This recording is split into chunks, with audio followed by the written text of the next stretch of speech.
Welcome to the Steve Reeve Podcast with the best moments from the past week and a few things that didn't make it to air. Monday. Feeling the love this morning. Also feeling the drag from the time shift still today. I don't know. Womp, complain. It's just an hour's difference. How much could it possibly mess you up? Well, sometimes a lot. I know, and no one wants to hear yet again why the daylight savings thing is dumb. I said savings. It's saving. No plural. But it's played out. The conversation, that is. It's played out. We know all the reasons. But here in town, have you noticed that thanks to the time shifts in Wood Buffalo, we get 4 stretches of time when you're driving and you're getting absolutely blinded by the low sun on the routine commute instead of just 2 stretches during the year? Gotta turn that into 4. Love it so much. Sunglasses required in the vehicle year-round just in case. Torch the dog, who I just learned about this morning, 4-year-old Belgian Malinois, is going to be heading from Alberta right here, where he's had some great training, to go over from Alberta to Ukraine and join the National Guard and detect explosives. First dog that has been sent overseas by the couple Matt LaPointe and Kelly Boetker. I could be saying that wrong, but they're the people behind, Torch and Torch's training and everything. And they basically, with an association, connection with the Firefighter Aid Ukraine organization, basically managed to help arrange for this to happen so that Torch can help detect landmines and keep people safe. Really cool. Sometimes you hear about an animal that has a way more, valuable job than you feel like you have. Hats off to Torch. Do us proud. You're listening to the Steve Reeve Podcast from 100.5 Cruz FM. At my place, my apartment building, snow removal has been scheduled for the parking lot. It's going to be happening today, the 11th. But my big question out there into the universe is, why? Why? Okay, I'm sure there are some spots in town where the sun hasn't quite reached, or there was just the wind blew it around in a certain way, and there's just an extra collection of snow. And you're thinking, well, the parking lot here, yeah, it's pretty snowy, pretty icy. But I'm here to tell you that we get a lot of sunlight in Mars, and it's not snowy at all. This isn't a regular daily or weekly or monthly thing during the winter. No. I'm talking about the one annual parking lot snow clearing session. It just feels like, why? Why are you doing it? It's kind of like trying to turn stubble into clean shaven, but if hair shrank instead of growing. You see what I mean? Just give it a day or 2. It'll be fine. Music news, starting off with the hit I'm Just Ken, rather. That was performed by Mark Ronson as well as Ryan Gosling last night at the Oscars, plus, of course, Slash showing up to be part of the live performance. And apparently the song was almost cut from the soundtrack, which seems in hindsight to be a grave mistake, but apparently the studio was pushing, and director Greta Gerwig had to fight, in Mark Ronson's words, saying, she said, "With every inch of my body, it needs to be in there." Probably very, very wise to have followed through. Dave Grohl performed a very, very electric cover of the Wings track Live and Let Die, also a Bond theme song, at the Love Rocks benefit show in New York City just yesterday. In Manhattan, the show is in aid of the God's Love We Deliver charity, which helps out, of course, with children and in many different ways. But big performance, and crazy to hear Dave Grohl's voice on that song in particular. Listen up for it if you haven't yet. And Madonna, a bit of a snafu, a very awkward moment at one of her most recent performances, where she was asking why somebody in the front row was sitting down during her show, and then was informed that that individual, that fan, was simply sitting in a wheelchair and was not able to do any standing in the front row for Madonna's pleasure. She did apologize and said that was a politically incorrect way to go about things without realizing, but still, it's just embarrassing and awkward. Tuesday. Strangeness going on with the royal family, in particular Kate Middleton. You have probably seen this. You've been bombarded, I think, by now. I certainly have seen a lot of the news stories and everything, so I wasn't, completely unaware or anything like that. But I did get an intelligence agency-style briefing full briefing on the Royal Photoshop issue last night, straight out of a crime drama procedural. There was everything but the board with the red string that's connecting different things and a bunch of pins in it. That was what my significant other was doing last night to let me know the story, the situation, even showing me photographic evidence where people have figured out this hand was definitely placed here after the fact. Digitally, you can tell because of these artifacts, this, that, and the other. Also, notice the ring is missing from her hand, and notice that the kids all have their fingers crossed, plus her legs are crossed as well. Did you know that that's a sign for, I know what it's a sign for. It's a sign for a story that frankly is getting way more attention than it even needs to. Yeah, she got some surgery back in the day, a month or two ago. She's been out of the limelight a little bit, and yeah, I wouldn't put it past the royal family to have some weird things going on behind the scenes. Believe me, they do. But this is still just kind of big for what it is. It's a photo of a parent and some kids. And which parent hasn't photoshopped one of those to post on the internet before? I've started to realize that Canadian cities need to do more to attract the big touring concert shows. They simply do. We've talked about it many times on the show, how a North American so-called tour can't be called that with only Canadian shows in Vancouver and Toronto. Sorry, just doesn't count. Montreal's close to joining that status, but for now, we're still counting it. We're still counting it as a North American tour validating stop.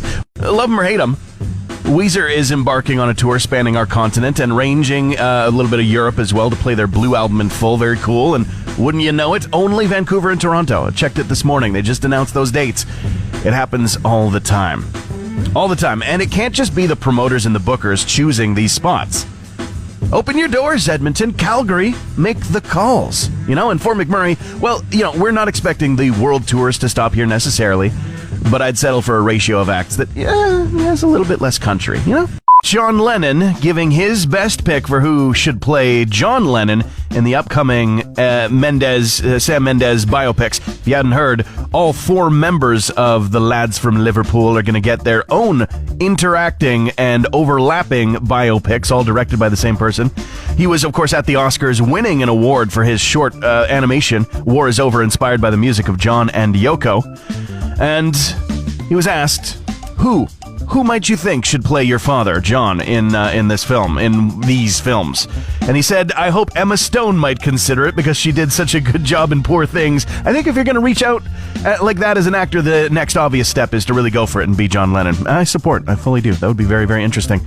Meanwhile, David Furnish, husband of Sir Elton John, sharing an update on the surgery and health of Elton John going into a knee-correcting procedure that is supposed to make him feel like a new man. Everything seems to be on the up and up, and in the next few weeks is when the actual operation will take place, which is, of course, slowing down his schedule just a little bit, and concerning some fans understandably, but it should be in and out.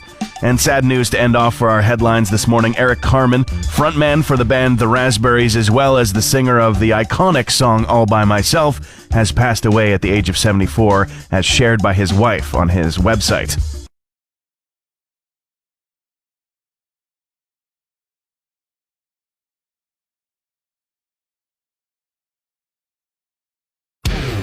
Wednesday. Sometimes it is nice to have those moments alone, moments to breathe. My significant other was working late last night. Not the most usual scenario, but leaving me to fully caveman into the living room, watching, the magic picture box, scratching my bare chest. It's not like I did absolutely nothing useful, to be fair, but usefulness was limited. And when she got home, she was asking me, what did you have for dinner? What did you eat? Dinner. Yeah, you mean the half box of air-fried matzo sticks that I absolutely demolished? Yeah, that was great. And you discover things when you're girl dinnering it as a guy, when you're guy-girl dinnering. Salsa's the dip. I mean, marinara is the obvious choice for a matzo stick, maybe some ranch. But in the absence of those, I was faced with looking at 2 other red dipping options, salsa and ketchup. I'm telling you, salsa's the one to go with. I would have never been able to come to the fact that Regina now has a legacy of 6 NHL players who have played in 1,000 games in the league. There's a sports stat for everything. Jordan Eberle, who first had a goal in the NHL with the Oilers in 2010, just played his 1,000th game. It was against the Golden Knights yesterday, becoming the 6th person from capital city Saskatchewan to do it, or Saskatchewan, if you're from there. Very cool. But I'm just curious about who tracks this kind of thing. Obviously, they've got to have some online, like, automatic tracking that goes on that just sort of happens in the background and they can access. But it all started with people just paying attention, and that's impressive. And congrats to Eberle for joining the line of Reginans to hit the 1,000. That's not the demonym for people from Regina, is it? I feel like I didn't know that. I would have tried for Reginians, but that doesn't really sound right. In the end, anything is better than Reginers, so Reginans it is.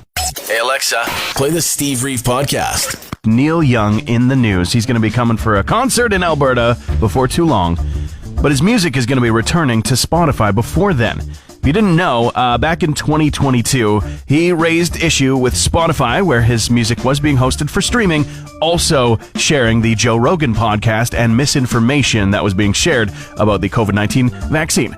He then, for a slightly different reason, but I think coupled together with it, actually took his music off of Spotify in November of that year, citing that they were allowing his music to be streamed in a very low quality. And he just wasn't satisfied with it. Well, Joe Rogan's podcast has reached the end of its exclusive contract with Spotify and has now been signed on with Apple as well as with Amazon as far as their podcast streaming. So, long story short, he says, I can't boycott all three. So he's back on Spotify, actually making a statement on his website that read, Spotify, the #1 streaming of low-res music in the world. Spotify, where you get less quality than we made, will now be the home of my music again. Doesn't seem too happy about it. Meanwhile, the Osbournes, on their usual family podcast, were debating who should play Sharon and Ozzy in a biopic that's on the way, ? This is a project that's been long in the tooth and seems to get slowed down all the time. In fact, Ozzy was joking that he's going to be dead before it actually is done. But as for who they should play, people seem to agree, other than Ozzy himself, of course, that Florence Pugh would be perfect for Sharon, and that none other than comedian turned dramatic actor in shows like Barry, Bill Hader, would be perfect to play Ozzy. I gotta say, I completely agree.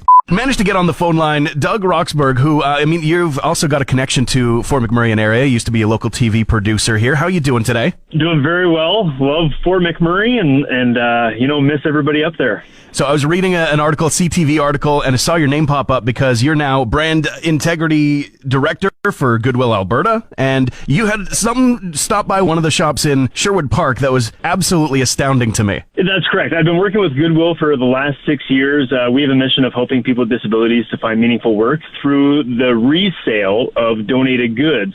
And about a week ago in Sherwood Park at one of our Goodwill locations, one of our donation attendants came across a case. And inside the case was this immaculate black guitar, fully autographed by every single member from Guns N' Roses. And it wasn't just they went out and got their autograph one time. They had followed the band around because there were specific dates on the guitar, and we had to get it verified to find out if it was real. Yeah, I saw it. There's different dates on there. So, some like one that I recognize right off the top, it said 2014, and I was trying to figure out where were they in 2014, how close were they and everything. That's just crazy. So anonymous donor drops these off, and then you had to get them verified. Worth, I'm sure, so much money to the organization. Yeah, we anticipate that it'll probably be between $1,000 and $3,000. Obviously, it depends on the collector. The funny thing is as cool as this guitar was, it was actually brought in with a second guitar, and we weren't able to verify the names right away at the same time as we verified the Guns N' Roses names. It turns out, because a couple of the signatures were faded from the band, it was from Van Halen. But we just have to fully get that verified to make sure. Yeah, of course. Yeah. Crazy. Some collector out there parting with something. I'm so curious about the story. We may never know, but awesome windfall for Goodwill. Yeah, and at the end of the day, as long as it's raising money for our mission, that's what we care about most.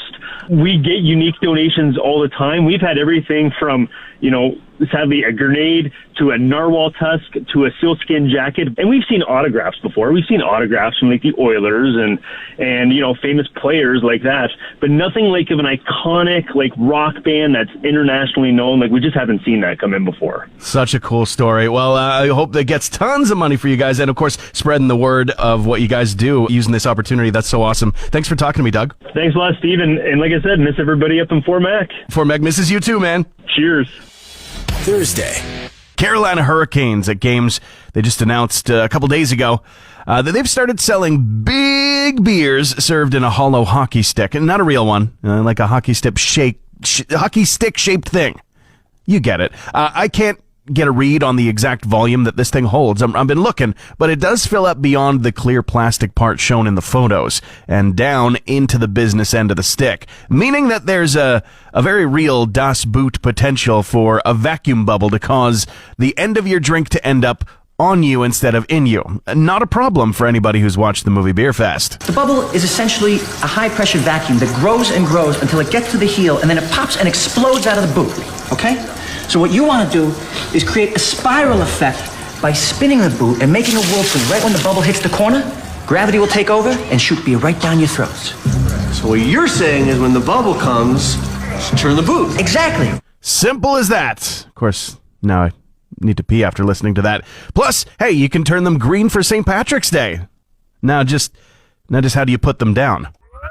Thanks for listening to the Steve Reeve Podcast from 100.5 Cruz FM. South by Southwest Festival is hemorrhaging acts after announcing that the U.S. military was a super sponsor of the festival. Lots of artists, many indie artists have pulled out in solidarity with those who feel the U.S. Army is oppressing, including 10 Irish bands that were booked to play, as well as 2 Northern Irish-funded artists. So every single group that has Irish connections has now pulled out of South by Southwest, in addition to others. More to come, I'm sure. Madonna's going to be wrapping up her big celebration tour, and that is a celebration of her 40 years in the industry, at a free event that's going to be happening in Brazil, which is causing people to speculate if her appearing at Glastonbury Festival is going to be off the table. What we do know is that the final show is going to take place at Copacabana Beach on May 4th and is absolutely free to attend. Not sure about any live streams just yet, but that may get announced. And sad news to end off on: Anthony Baby Gap Walker, famous for being a part of the Gap Band, has passed away at the age of 60. Recently, he had actually reformed with some of the members of the Gap Band in a group called Gap X and was performing with them, those members paying respect, as it was learned that he died following complications from a neck surgery.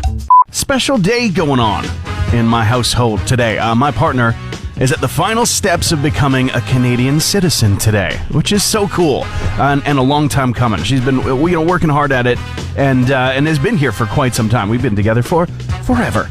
But to her, as well as to everyone on that journey to join us Northern poutine lovers, a huge congratulations and a big official welcome, even if you may have been here for years already. Now we can do crimes, right? That was the point. No, okay, don't say that. Don't say that when you're doing the interview. Friday. On a list of the 16 most beautiful small towns in the world, Alberta has made it. Banff, specifically, has made it one of the most fun towns to say the name of. Banff! Banff. It doesn't matter if you put an N or an M sound, it kind of sounds the same. But in pretty good company. Not that I've been to just about any of these other places, so comparison's a little bit hard. But Rothenburg, Ob der Tober, Germany, Wairibo, Indonesia. The list goes on. I could go through the whole thing. But right there in the list, Banff, Canada, they say the heart of the national park, backdrop by the towering Rocky Mountains, known to be a winter wonderland where you can soak in the hot springs in the snow or enjoy ski resorts. Of course, it's beautiful in the summer as well. Brilliantly blue Lake Louise, spawning wildlife, daydream become reality. That is Banff, Canada. Absolutely. And that comes from timeout.com, who I also learned from this morning. People who are choosing to climb Mount Everest now must be fitted with a tracking chip after one of the deadliest seasons that they've had in recent memory. It sounds like a good idea. Why aren't they putting tracking chips on them already? Isn't that technology from like decades ago? Elton John is asking for input from just about anybody. Open to any great ideas is the quote, actually, as he's working on 2 musicals. Yeah, he only retired from touring, not from making music. He's been working on both The Devil Wears Prada and Tammy Faye musical renditions, but it's not those that he's looking for ideas on. He's working on those, but he wants to do a 3rd. So anybody who's got something, hey, reach out, I guess. Maybe tweet him or something, X him. Pink Floyd's David Gilmour teamed up with a bunch of people, Brian May, of course, Pete Townsend, and everybody getting together to perform Mark Knopfler's Going Home. That's a 1983 solo hit. It was teased earlier this year, but the actual song is releasing today. It specifically helps out the Teenage Cancer Trust and Teen Cancer America. St. Patrick's Day coming up Sunday. We're only days away. Might already be getting into the revelry tonight or tomorrow, as work might be starting really early on Monday, and that might be a little bit of a hindrance, you know? But hey, however you want to do it. Green clothes, green beer, green eggs and ham, however you do it, just do it responsibly and have a good time. That's really the only rules that I'm laying down. Transmission over. Want more Steve? New podcast episodes happen every Friday, or just tune into the Steve Reeve Show. Weekday mornings starting at 5:30 a.m. on 100.5 Cruz FM.